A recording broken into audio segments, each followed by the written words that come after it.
Are there some myths that are destroying your marriage as a husband? Some things that you've believed for a long time? Maybe things that you've seen your dad or your parents practiced when you were growing up in their marriage, and you've held on to those beliefs. Or maybe they are societal things that you've come to just believe. You've seen other people do it, and then you feel it is right. These things could be ruining your marriage. See, when I got married, I had some beliefs that were informed by my parents' marriage, informed by society's way of doing marriage, that almost ruined my marriage. And today I want to share with you 7 of those myths that are inherently destroying a lot of people's marriage, especially myths that we husbands, we must correct. You know, I love to talk to husbands, and this is what I'm doing again today. If this is your first time joining me on Purpose Driven Marriage, my name is Dr. Samuel Ekundaya, and today I want to share with you 7 myths that could be inherently destroying your marriage as a husband. Myth number 1 is when you believe that your wife already knows you love her, so you don't need to affirm her. Maybe, as an African man, if you're an African and you're watching this, maybe you've never seen your parents or your dad, affirm your mom. He's never said, I love you to your mom. He's never said, I love you to you, because you all are meant to believe that he loves you anyway. That's why he pays your school fees. That's why he sponsors you all. And he's doing his best to keep the roof over your head. Hello, we are in 2025. Okay, and it's extremely crucial that you realize that women need to be affirmed. Whether your wife's love language is words of affirmation or not, women need to be affirmed. Your action alone does not prove your love. You need to also say it. In fact, your children also want to hear it. So this notion that they already know I love them, it doesn't work. It doesn't cut it. Learn it. I mean, you could say, oh, Dr. Sam, it's not really my thing. Saying I love you is not something I grew up with. Hello, you're not a tree. You are not wood. You can learn it. All you need to do is once a day, twice a day. And if you're struggling to do it by the words of mouth, send it as a text. Yeah, babe, I love you. And to your children, I love you. Let that be something that is frequent in your home, because the more frequent your wife hears it and your children hear it, the more they believe that you love them. Not just in the things you do, but also in the things you say. You can learn it. Number 2 is that some people believe that submission means that their wives should never have an opinion. And that's myth number 2 that is very dangerous. I used to have this myth. I used to believe I'll just tell her what to do. And yes, if I say sit down there, sit down there. That's submission. I'm so sorry to bust your bubble. That is not submission. Biblical submission does not equal silencing your wife, in case you do not know. The Bible talks about how wives submit to their husbands as, we submit to Christ, okay? And that means that, Christ does not silence the church.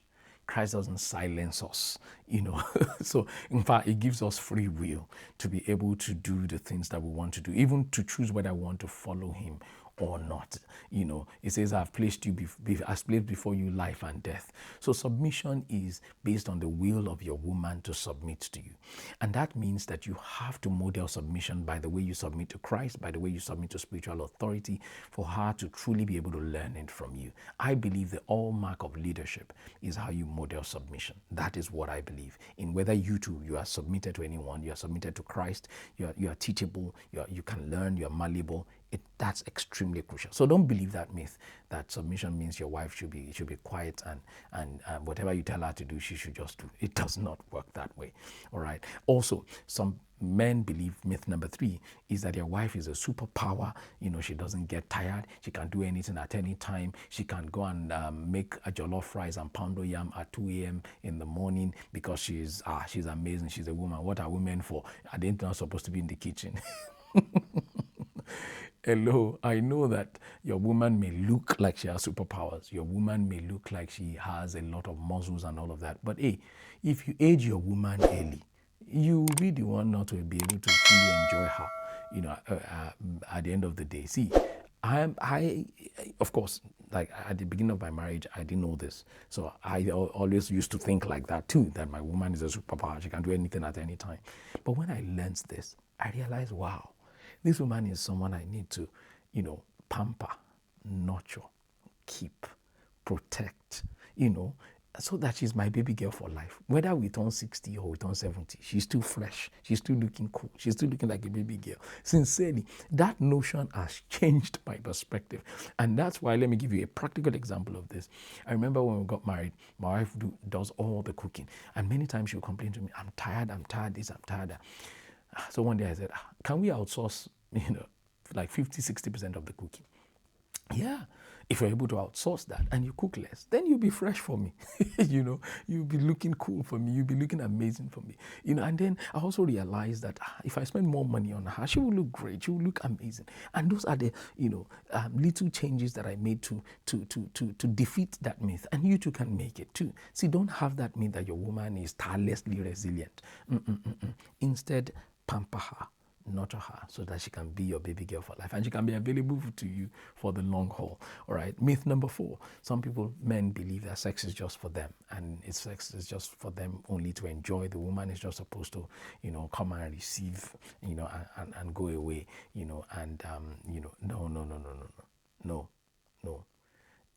You need to prioritize your woman's pleasure as well. In fact, this is why many women always fake orgasms, complain that they have headaches, they are tired, their teeth is paining them, their nose is paining them, and they are never available, for intercourse. It's because most men have not learned the art of intimacy. The true art of intimacy is that it is for both of you, not just for you. In fact, a real man, a real leader will prioritize his wife's pleasure above his.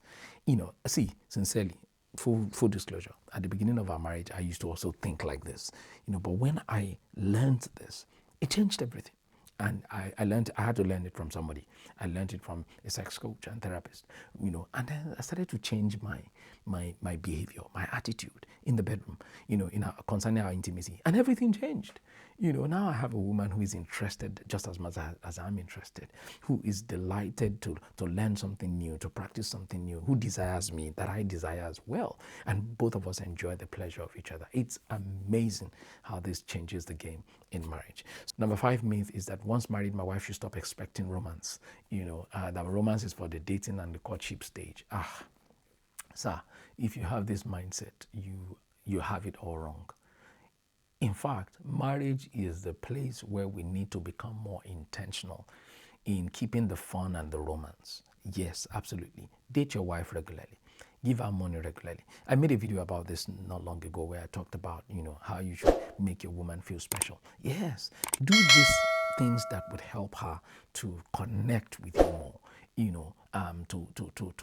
to feel like you really value her and you place premium on her. You place premium on her beauty, you place premium on her brain, you place premium on her career, you place premium on who she is as a person, especially as your wife. So don't let the romance end with courtship and dating stage. No, take it further. Now in marriage, become intentional. At least once or twice a week, you're intentional in doing something that is meaningful. And like the video I talked about last week, connect with your wife emotionally on a daily basis. All it takes is just 1 or 2 things to do, and you'll be amazed how it changes the romance in your home. Number 6 myth that most people have is that if my wife is quiet, then she is fine. You must not know women. That she's quiet, that she's not saying anything does not mean she's fine. So it's very important that don't assume that silence means peace. In fact, most often silence doesn't actually mean peace. So check in with your wife from time to time. In fact, one of the things that I love to do is I love to ask for feedback from my wife. How am I doing? How are we doing? Are we doing well? Because God forbid, you don't just want to wake up one day only to realize that you've been doing it wrong all along, or you have a woman that is unhappy in your home. So don't equate silence to peace. Don't equate silence to everything being all right. Go the extra mile, and make sure you plug every emotional gap that is there.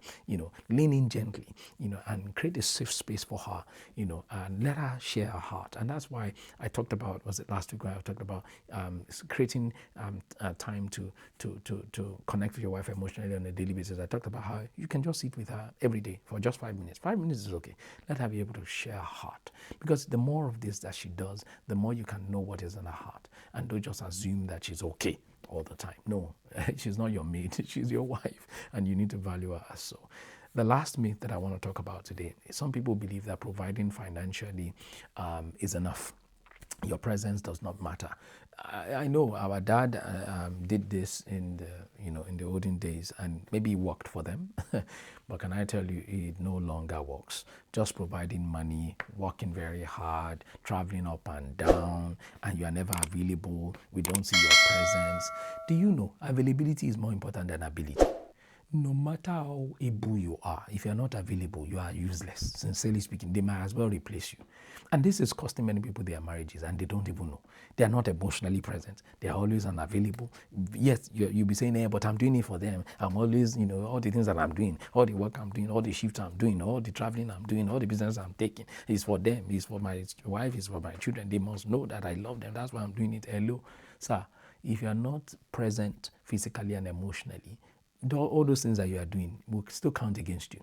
I remember the story of a man who was very well to do, a medical doctor, and he was doing very well, to be very sincere, but he was never present physically and emotionally to both the wife and the kids. One time the daughter looked at her and told her, said, Dad, you might as well not come home, because this guy was always traveling and he would just come home like once in 2 weeks or once in a month. And the daughter, of teenage years, looked at him one day and said, Dad, you might as well not come home. Like, no, we are used to almost not seeing you again. So if you think it worked for our fathers, it will work for you. No, this day and age, you are needed to be physically present and emotionally present as well, because it will mean a lot for your leadership as the father and the husband in the home. And there's no way that if you're not emotionally and physically present to do all these things that I've talked about earlier on, it's not possible. To be emotionally connect with your wife, you have to be emotionally present. You have to be physically present most of the time, And this is very key and germane, because we're in 2025. A lot has to change. I hope you don't hold any of this myth, but if you do, maybe one of it or two of it, you can begin to correct it. Yes, all of these things can be learned. They are all mindsets, and we can change our mindset. It's only a proud person that believes that they have a fixed mindset that can never be changed and is fixed forever. No. As a child of God, no, you should not have a fixed mindset.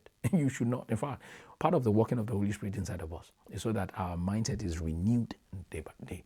And I hope this is a blessing to you. If this is a blessing to you, don't forget to subscribe to this channel. We release videos like this, every single week to be a blessing to you. And don't forget to join us on Purpose Driven Marriage Podcast. We have another juicy episode coming up very soon. God bless you, and thank you for tuning in. Take care. Bye now.